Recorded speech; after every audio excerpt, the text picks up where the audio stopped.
Pleasure to be here this evening to once again speak to all the wonderful people who come to the Eucharistic Convention. I'd like to just start with a prayer. In the name of the Father, and the Son, and the Holy Spirit. Amen. Come, Holy Spirit, fill the hearts of thy faithful, and kindle in them the fire of your love. Send forth your Spirit, and they shall be created, and you shall renew the face of the earth. In the name of the Father, and of the Son, and the Holy Spirit. Amen. Today we stand at a critical point in history, and I thought it was quite interesting what Bishop Pat said during his homily, that New Zealand is one of 3 countries where religion is declining, or belief in God. It was also interesting to note that the Netherlands as a country was one of the other countries. They're a country that kill their elderly, they're sick, they're disabled, and now even their children, if they so desire it. We too are on the threshold of allowing our physicians to kill our people. And it is because we have forgotten the value of human life, life made in the image and the likeness of God, our Creator. We have forgotten because we have decided that we can be the architects of our own lives, that we can play God.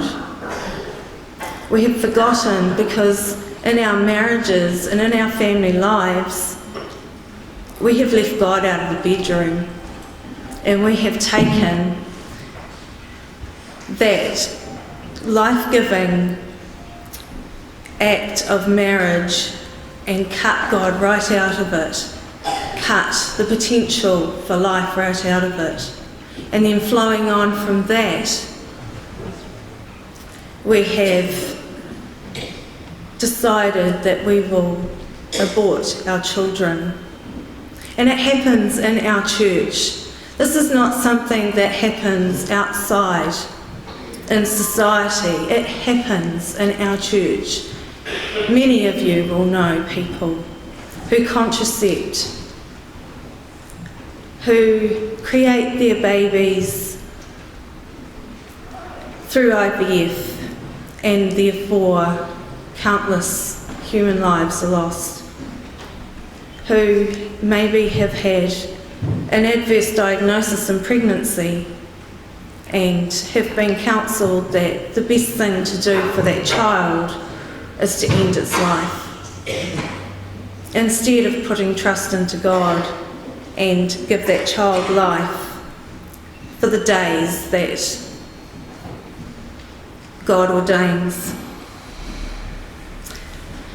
That was not what I had prepared, so forgive me. But it is a critical time in our history. And I think that one day people will look back at this time in history and wonder and see it as a defining moment for the world and for the church.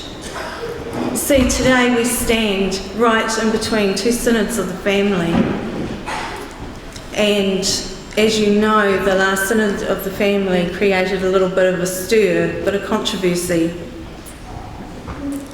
And later on this year, just prior to the second synod on the family, there is the World Meeting of Families in Philadelphia, which, God willing, I will be able to attend and to represent our diocese. So family is very much on the agenda, and it's both the natural family and I also think the family of God as well. And I think, what Bishop Pat was talking about is what I was planning on talking about, is that we are losing our faith in this country But we must not be afraid, because with all these terrible things that are happening, the attacks against the family that St. John Paul II talked about constantly, and even Pope Francis has spoken about it recently, that even with that we have the hope of Christ. Christ is the answer, and we must not be afraid to speak out about our faith in Jesus Christ. And we have to live a life of courage.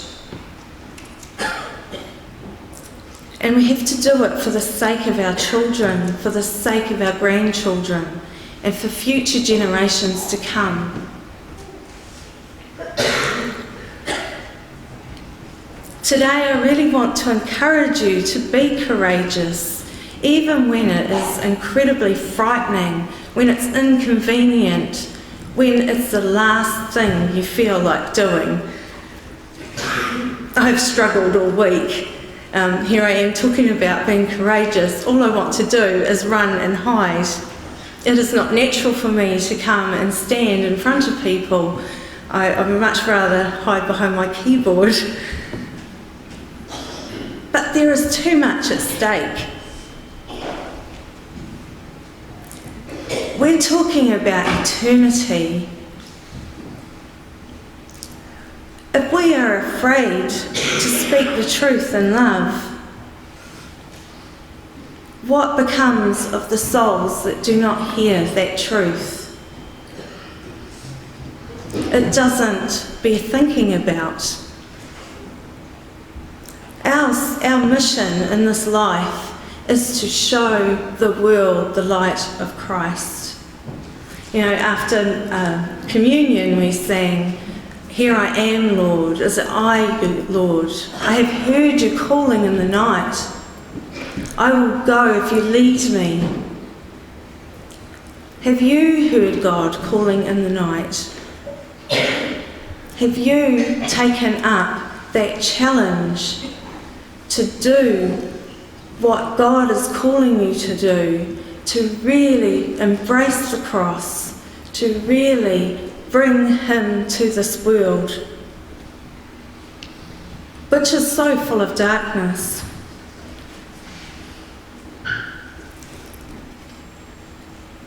I'm so out of this thing.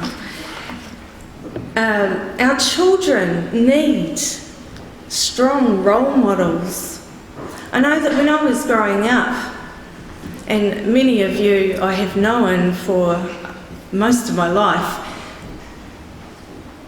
I looked to the families that were following Christ's law, the church's law. I looked to the priests, to the nuns that lived their vocation faithfully. And thankfully, my parents felt it very necessary to make sure that we were instructed in the faith. I've always had great role models, and I look around and there are some wonderful role models now in the church, but not all of our children get to see them.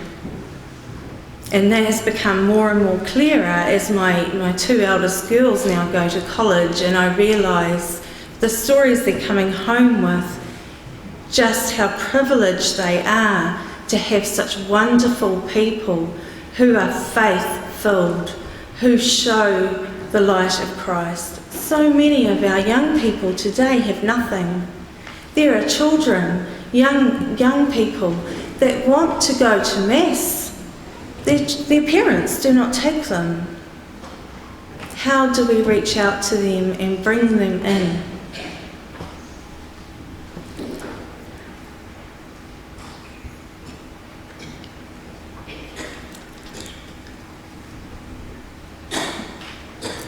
So it's the example of generous married couples that have made an impact on my life. And generous doesn't mean that they've had large families. Generous means that They have accepted God's will, and they have found ways to serve life in the way that they have been called to do so. And here I really wanted to talk about St. Giana Beretta Moller. I don't know if many people know of her. She was a wife and a doctor and a mother. And very early on in her 4th pregnancy, she was diagnosed with fibroids on her womb, and these needed to be removed. She was given 3 options. 1, have an abortion.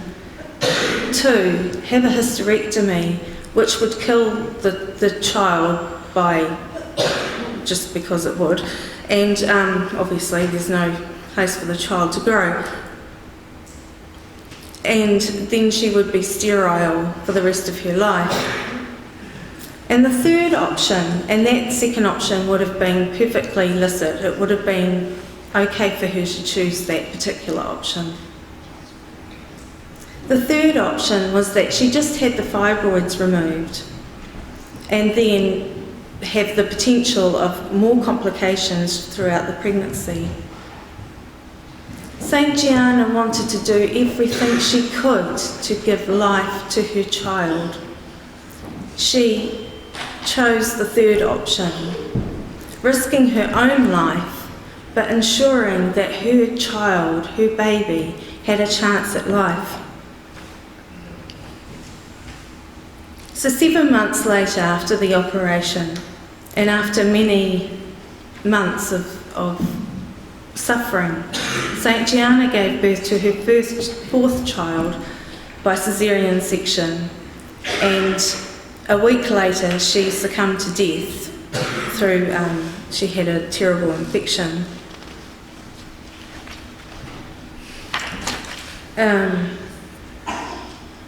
St. Giana said, "We must be living witnesses of the beauty and the grandeur of Christianity, to make truth visible in one's own person, to render truth pleasing, offering oneself as a significant and, if possible, heroic example." St. Giana is very, very close to my heart. She wasn't always, but 3.5 years ago, she was my intercessory before the throne of God as I lay on my deathbed. You see, I was pregnant with my 7th child, and I had had 6 previous caesarean sections, and in this particular pregnancy I was diagnosed with Placenta Previa, which is where the placenta is very low lying, and in my case it was the worst kind of Placenta Previa you could get. And how we got there was we were open to life, my husband and I. And after our 3rd child, we were told not to have any more children. And we didn't for quite some time, about 2.5 years. For us, that was quite some time. And so we had our 4th child eventually. And then that was fine. And then we had our 5th child. And that particular pregnancy was terrible. And the pressure on me to be sterilised was unbelievable. I could not believe that our medical profession would treat patients in the way that I was treated. Yes, I was very sick.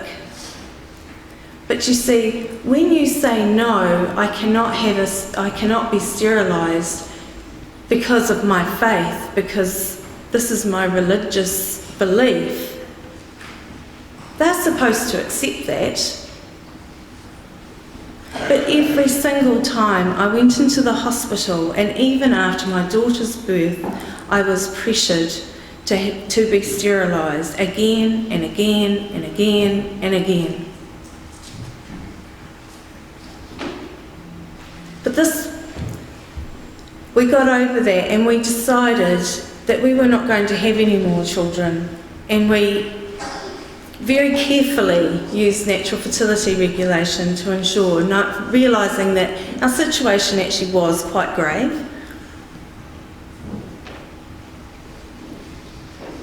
But God had other plans, and He sent us our 6th child, and he really was a surprise. And that was the best pregnancy I had ever had, thanks to St. John Paul II. My 7th pregnancy, they really pressured me again. Because of the placenta previa, they said, look, you know, you could actually die.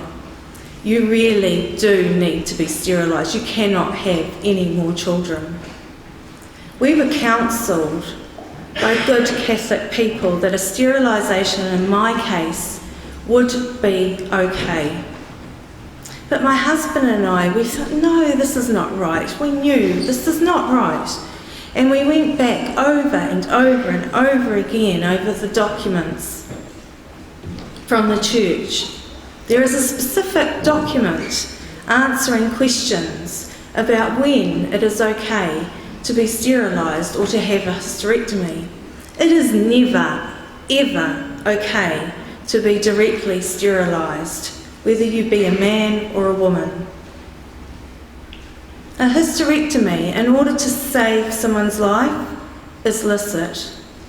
A hysterectomy, because of medical problems, is fine.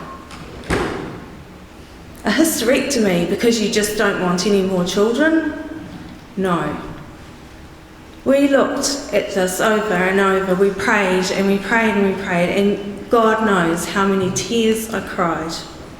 But in the end, we knew we had to trust in God. It was the most frightening thing I have ever done, but at the same time, the most peaceful thing I have ever done. And I knew that that day when I went in to the theatre, that God was with me. But little did I know that St. Giana, Beretta, Moller was with me.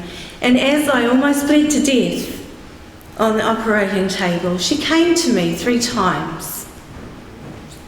And I also heard St. John Paul II say to me, "Be not afraid." And I knew all was going to be well. Whether I died or whether I lived, it was going to be okay, because it was God's will, and I was okay with that. Now I know that as I look around me in this room tonight, there are many of you who've got so much wisdom and life experience, and I know that you probably have those life-defining moments as well, where you have said to God, yes, I will do everything that you want me to do. I trust you with my whole heart, my whole soul, my whole mind. And I will never, ever give up on you, Lord. And I want to thank each one of you for the great inspiration that you are to those people that look up to you, because you don't know who is watching you. You don't know who sees your faithfulness.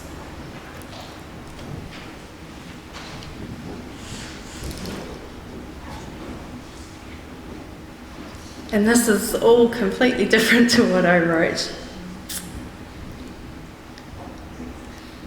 So I want to say to you, please don't be afraid to be courageous. We have to be visible in the world. We have to go out into the streets. We have to say how much we love Christ, and people have to see that in the way that we live our lives.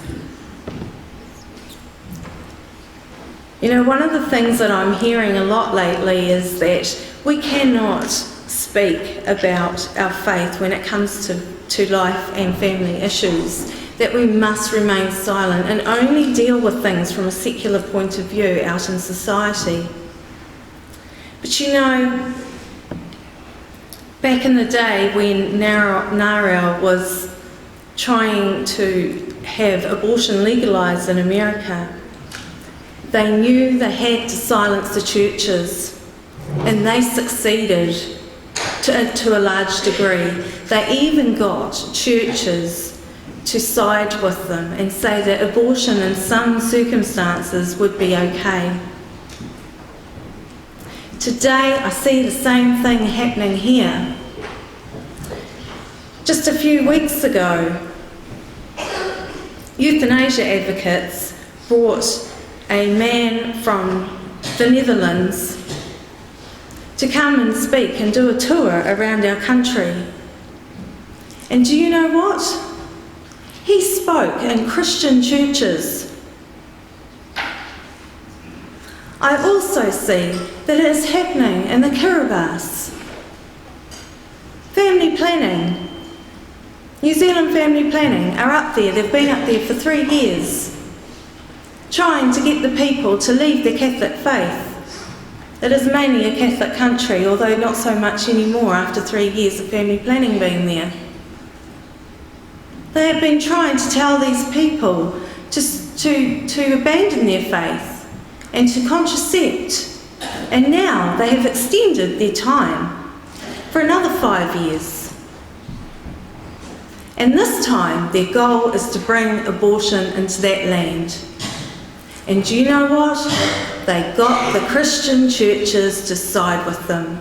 Thankfully, the Catholic Church is not. Thankfully, the Catholic Church is standing up for what is true and right.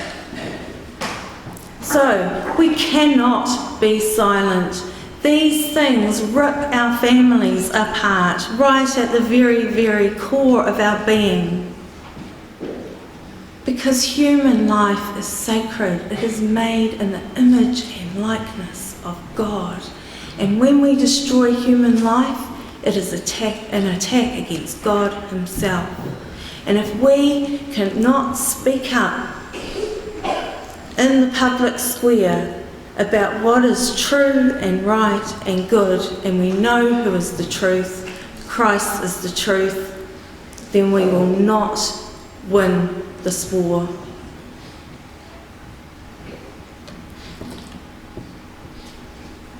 Mother Teresa wisely said, God does not require that we be successful, only that we be faithful.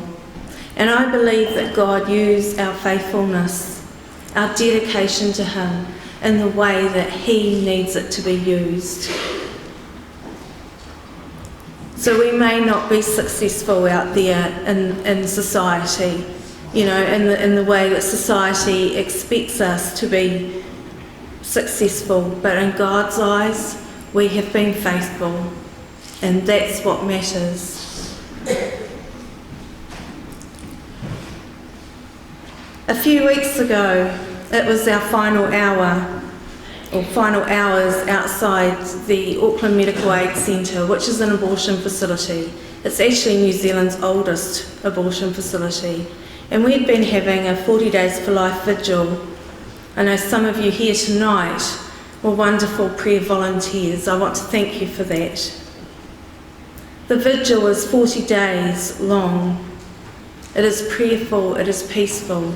It is a public witness to the atrocity that happens within the walls of that abortion clinic. It was about 2 hours out from our finish, and this young man yelled out from across the road. I have no idea what he said, but he yelled, and people around were looking at him. And he started running across Dominion Road, and of course it was busy, so he had to stop in the middle. And finally he got to the other side, and he stood there right in front of us. And there was about 4 of us there, and he stood there ready for a fight. He was ready to go. He was a young man, about in his early 20s, maybe late teens. So I pulled him aside and I said, tell me what's on your mind. And he had his rant, and he was really concerned about our sign. and how women who might have had an abortion might feel because of our sign. And I looked at him and I said, oh, it just says pregnant and worried. We care. You know, we care. And he went, oh. And then he came up with the next thing, and then the next thing, and then the next thing. And on it went. Until finally, I felt prompted to say to him, what do you think about child abuse? And he looked at me, and he had tears in his eyes. And he said, my brother is in foster care because of that. I then did something that I've never done before outside an abortion facility, and I started talking to him. Well, first of all, I talked to him about the humanity of the unborn child, and I told him about how a baby is heart's beating at 21 days, and I showed him these beautiful pictures which you won't be able to see, but I want to show you the pamphlet anyway, because you can pick one up from our Family Life International table, and it tells you what you need to know about abortion. And I showed him these beautiful little pictures, and he could see the little hands, the fingers on the unborn child. He could see the humanity. He could see that it was a child. And then I told him about, and this is the thing that I've never done before, I told him about how I had seen pictures of hands ripped off the body of a tiny wee little soul, floating in blood.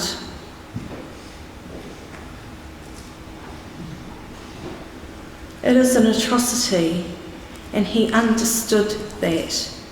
As someone who understood what child abuse does, he could see the great injustice that abortion is.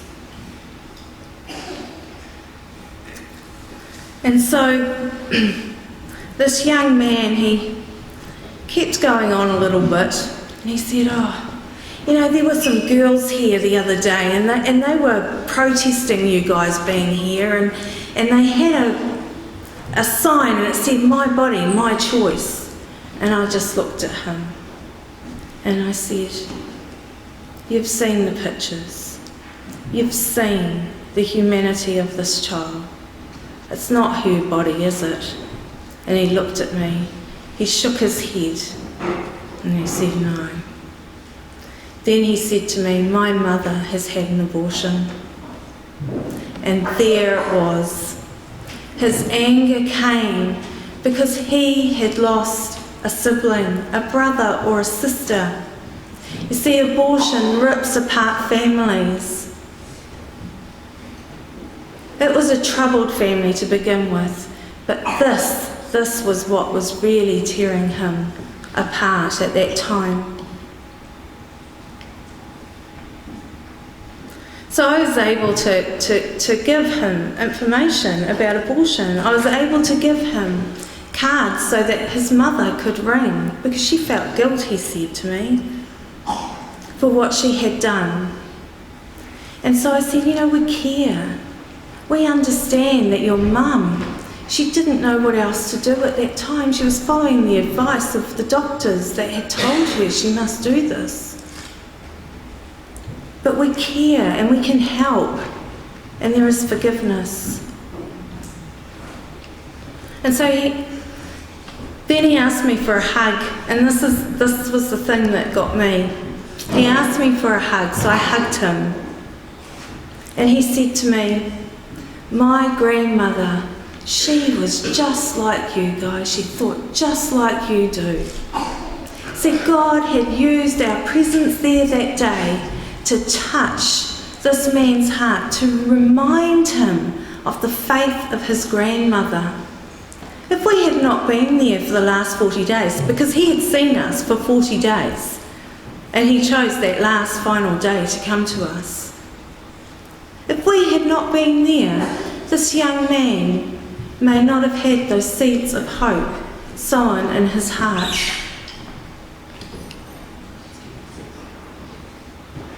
Then the funny thing, and I'll just wind this up, after that some girls came driving past, and they were yelling out profanities as people will want to do when they see us standing there. And he looked at me and he shook his head and he said, "Oh, they don't know what they're talking about, do they?" And then he said, "How do you put up with all the abuse?" And I felt like saying, "Hello, where were you just like 5 minutes ago?" But the answer I said to him was, we know that people are hurting, and so we pray, and we're there in love, and we will reach out to them in love, just like I have to you today. And that young man walked away completely different from the first yell at us 5 minutes earlier to that 5 minutes later he had a lightness in his step, he had a smile on his face, and the world was great. God can change hearts just like that. That is one of the most profound things that I have ever experienced. It reminds me of the early days of the church, and the apostles would preach and thousands would convert. If we would just get out there and not be afraid, thousands can convert, but one soul at a time.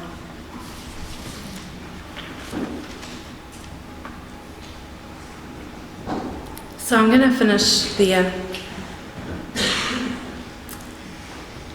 Just with one last thing, that all the saints in history were very ordinary people. Saint Giana Moller was a very ordinary person, a mother, a doctor. But by the grace of God, ordinary people can do extraordinary things. This weekend you are going to have time to replenish, to pray, to spend time with God. You're going to hear some incredible speakers, and at times they're going to challenge you. But I pray that by the end of this weekend you will feel renewed enough to get out there, to not be afraid, to be who you were created to be a sign of hope and joy in this world, and to bring many souls to heaven for the greater glory of God. Thank you.